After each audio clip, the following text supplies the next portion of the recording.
que tenim amb el jovent, amb les franges més baixes d'edat, jo crec que és bastant la demostració que no sabem fer l'anàlisi, no sabem mirar la realitat que tenim a sobre, no? Perquè és veritat que el plan és paralitzador i per tant ens hauríem de començar a treure una mica de sobre, però també és veritat que si volem saber per on sortir o com a mínim per on aixecar el caparró, per on començar a treballar, el primer que s'ha de fer és veure bé el que tens al davant, és veure bé l'enemic,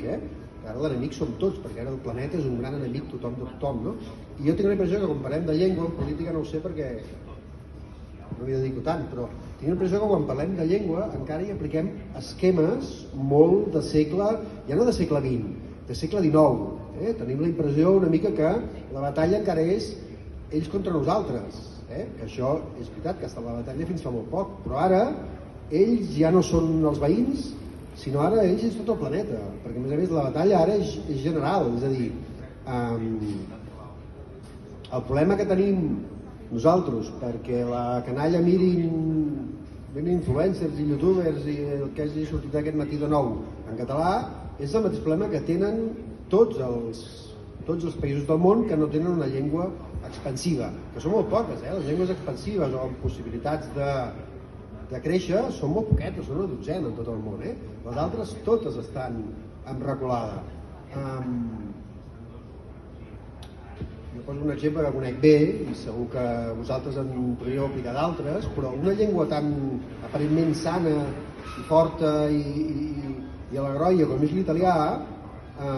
també està en el mateix trampolí que nosaltres. El que passa que va estar una mica més enrere perquè té més potència defensiva, però no gaire més. És a dir, la canalla italiana, la majoria de la qual, a més, ja ha perdut la seva llengua original, que era el sicilià, el napolità, o el romà, o qualsevol dels dialectes itàlics que es parlen al país, ara també està entrant en via d'anar restant-li espai a la llengua materna, digueu, adquirir, en aquest cas italià, en favor de l'anglès. Això passa a tot arreu. A mi això, com és natural, no em fa content, per descomptat. Però em va bé saber-ho a l'hora d'analitzar el meu cas, perquè si no una mica tenim sempre aquella idea al cap de David contra Goliat. És veritat que això és un David contra Goliat, però és que són molts Davids aquí, en realitat. De fet, la immensa majoria són petits Davids i només hi ha uns quants Goliats allà dalt, i segur que això ens ajudaria a millorar. Per això, tornant a la idea, tots els que teniu